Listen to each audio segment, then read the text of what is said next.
Good morning students. आज हम पढ़ेंगे बसंत भाग एक के पाठ 10 झांसी की रानी। बच्चों, झांसी की रानी के बारे में आपने बहुत सुना होगा, जिनका पूरा नाम क्या था? महारानी लक्ष्मीबाई।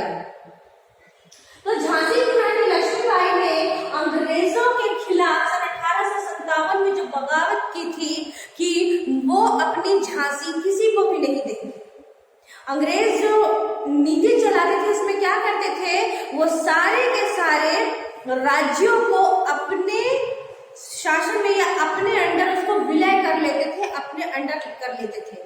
तो झांसी की रानी का कहना था कि भारत हमारा देश है और हम भारत के किसी भी राज्य पर अंग्रेजों की हुकूमत नहीं होने देंगे। तो उन्होंने क्या किया था? चलिए इस पाठ को पढ़ते हैं। क्या बोल रही हैं सुभद्रा कुमारी चौहान जी, जिन्होंने झांसी की रानी कविता की रचना की थी। सिंहासन हिल उठे राजवंशों ने बिगटी तानी थी, बूढ़े भारत में भी आई फिर से नई जवानी थी। गुमी हुई आजादी की कीमत हम सबने पहचानी थी, दूर फिरंगी को करने की सबने मन में ठानी थी। चमक उठी संसदता मन में वह तलवार प्राणी की, बुंदेलो हर बोलो के मुंह हमने सुनी कहानी थी। खूब लड़ी मर्दानी वह तो झांसी वाली रानी थी। यानी आज भी जो बुंदेलखंड का एरिया है, बुंदेलखंड का एरिया कौन सा? झांसी, बीना, बबीना, छतरपुर, सागर, दमोह, पन्ना इत्यादि। तो ये सब बुंदेलखंड के इलाकों में आते हैं। और आज भी झांसी की रानी जो लक्ष्मीबाई है, उनकी वीर गाथाओं की कहानी वो कहते हैं। और क्या कहते हैं कि सिंहासन हिल उठा था और राजवंशों ने, जो राजा थे उस समय के, उन्होंने भ्रिकुटी यानी अपनी भौहें तान ली थी। किसके खिलाफ? अंग्रेजों के खिलाफ, कि हम अपना भारत या अपना राज्य उनके अधीन नहीं होने देंगे।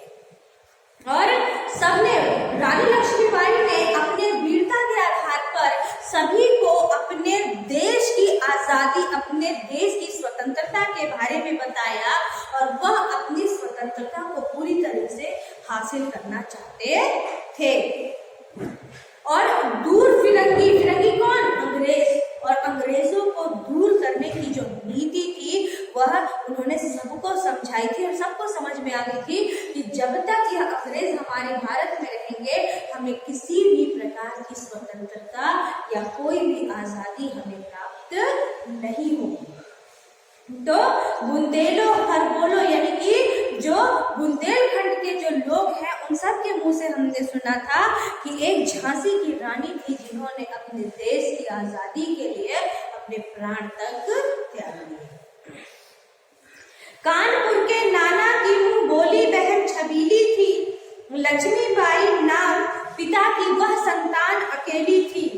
नाना के संग पढ़ती थी वह, नाना के संग खेली थी, बर्छी ढाल कृपाण कटारी यही उसकी सहेली थी। तो जो झांसी की रानी थी वो इकलौती थी और वो जो नाना, जो पेशवा थे, उन्होंने उसको पाला पोसा था।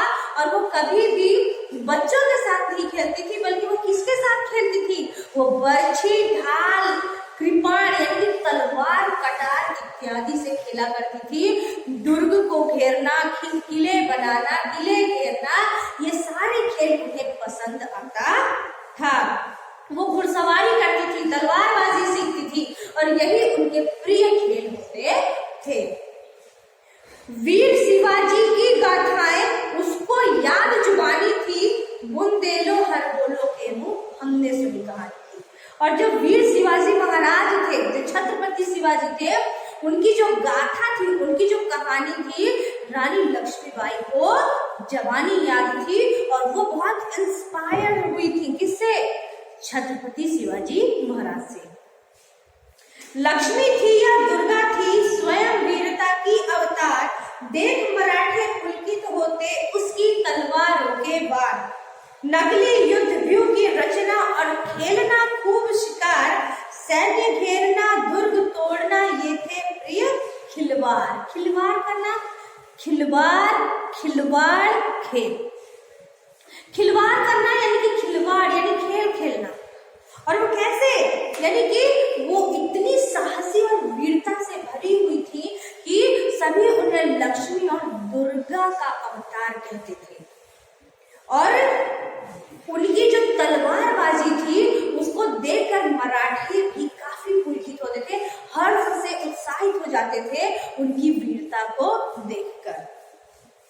तो नकली युद्ध व्यूह की रचना, और वो कैसे नकली युद्ध करती थी, यानी छोटी थी जब वो, तो नकली लड़ाई करती थी, सैनिकों को खड़ा करती थी, किले बनाती थी, किलों को घेरती थी, ये सारे खेल वो खेला करती थी। महाराष्ट्र कुल देवी उसकी भी आराध्य भवानी थी, बुंदेलो हरगुलो के मुंह हमने सुनी कहानी थी। और जो महाराष्ट्र की कुल देवी थी वो उनकी भी आराध्य थी। महाराष्ट्र की कुल देवी वो खुद स्वयं एक मराठी थी और महाराष्ट्र की कुल देवी उनकी क्या थी, आराध्या थी, है ना। और उस सारे राज्य को अंग्रेजों से मतलब छुड़ाना या अंग्रेजों से स्वतंत्र कराना एक उनका परम उद्देश्य था। हुई वीरता की वैभव के साथ सगाई झांसी में, ब्याह हुआ रानी बन आई लक्ष्मीबाई झांसी में, राजमहल में बजी बधाई, खुशियां छाई झांसी में, सुभट बुंदेलों की विरुदावली सी वह आई झांसी में। सुभट बुंदेलों की विरुदावली यानी कि उनकी जो लोक गाथाएं जो प्रचलित है, जो गान प्रचलित है, उनके खुशी का, उमंग का, तो उनकी खुशियां बनकर आई कहाँ, झांसी में। झांसी में उनका विवाह हुआ था और वो विवाह करके झांसी की महारानी बनी थी। चित्रा ने अर्जुन को पाया, शिव से मिली भवानी थी, बुंदेलो हरवेलो के मुंह हमने सुनी कहानी थी। जिस तरीके से अर्जुन का विवाह चित्रा के साथ हुआ और शिव से भवानी का मेल हुआ, उसी प्रकार झांसी में महारानी लक्ष्मीबाई विवाह करके झांसी में अपने चरण रखे, अपने कदम रखे और उस झांसी को ही अपना सर्वोपरि मान लिया।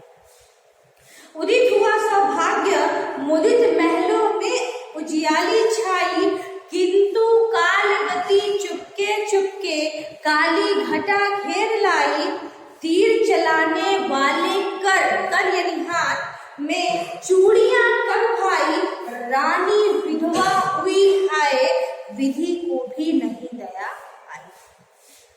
तो उदित हुआ, उदित यानी कि अभी अभी तो सूर्य उगा था, उसकी रोशनी चारों तरफ फैली थी, यानी कि अभी अभी तो खुशियां थी, अभी अभी खुशियां झांसी में आई थी। लेकिन क्या हुआ, और अभी ही कुछ समय के पश्चात झांसी के राजा का देहांत हो गया और झांसी के कोई भी संतान नहीं थी। महारानी लक्ष्मीबाई की एक संतान हुआ था, लेकिन वह भी, उसकी भी मृत्यु हो चुकी थी।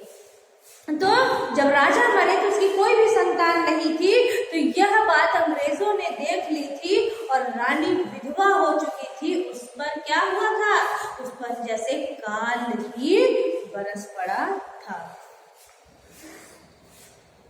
बुझा दीप झांसी का तब डलहौजी, मन में हर्षाया, राज्य हड़प करने का उसने यह अच्छा अवसर पाया। फौरन फौजे भेज दुर्ग पर, अपना झंडा फहराया, लावारिस का वारिस बनकर ब्रिटिश राज्य झांसी आया।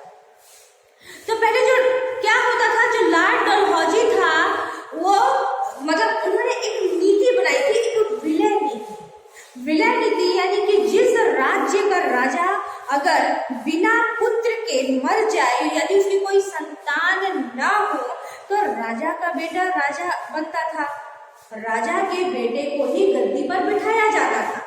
लेकिन जब राजा मर जाए और उसकी कोई भी संतान ना हो, तो ऐसी स्थिति में क्या होता था कि ऐसी स्थिति में उस राज्य का भार कौन लेता था, अंग्रेज लेते थे। यानी उस राज्य को वो अपने अंडर विलय कर लेते थे, उसको अपने में ले लेते थे, अपने कंट्रोल में कर लेते थे।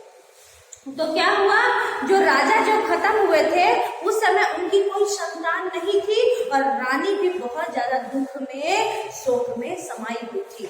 और डलहौजी ने इतना अच्छा अवसर पा लिया था कि अब तो झांसी में भी कब्जा किया जा सकता है। और क्या किया उसने, तुरंत अपने सैनिकों को भेज दिया अपने उस दुर्ग पर, झांसी पर झंडा फहराने के लिए। अश्रुपूर्ण रानी ने देखा, झांसी हुई वीरानी थी, बुंदेलो हर बोलो के मुंह हमने सुनी कहानी थी। तो रानी तो दुख से डूबी ही हुई थी और यह चीज देखकर वह शोक में और ज्यादा डूब गई कि हाय ये क्या हो गया, मेरे तो कोई संतान भी नहीं है। अनुनय विनय नहीं सुनता है, विकट फिरंगी की माया, व्यापारी बन गया चाहता था जब वह भारत आया। डलहौजी ने पैर पसारे, अब तो पलट गई काया, राजाओं नवाबों को भी उसने पैरों से ठुकराया। यानी कि क्या हुआ था कि जब ब्रिटिश ईस्ट इंडिया यानी कि जब हमारे भारत में आई थी तो एक कंपनी के नाम से आई थी कि हम यहाँ केवल व्यापार करना चाहते हैं, और वो इस तरीके से अपनी जड़ें हमारे भारत में जमाई कि धीरे धीरे करते हुए, फूट डालते हुए और विलय की नीति अपनाते हुए पूरे भारत पर अपना कब्जा करने लगे। और क्या हुआ, डलहौजी और ज्यादा सख्त बन गया, उसने राजाओं और नवाबों को भी अपने पैरों से ठुकरा दिया, क्योंकि राज्य को हड़पता चला गया और वो पावरफुल बनता चला गया। अब उसके सामने राजा और नवाब भी किसी भी मतलब उसके पैरों की धूल से कम नहीं थे।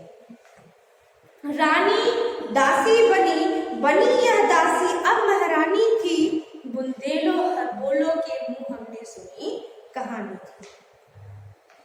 तो क्या हुआ, झांसी की रानी ने साफ इनकार कर दिया था कि मैं किसी भी कीमत पर अपना झांसी नहीं दूंगी, और वो लूटपाट करते थे। अंग्रेज जो उस राज्य को हड़प कर लेते थे और वहां के जो धन दौलत थे, जो रानियां थी, उन सबको अपने कंट्रोल में वो करते थे।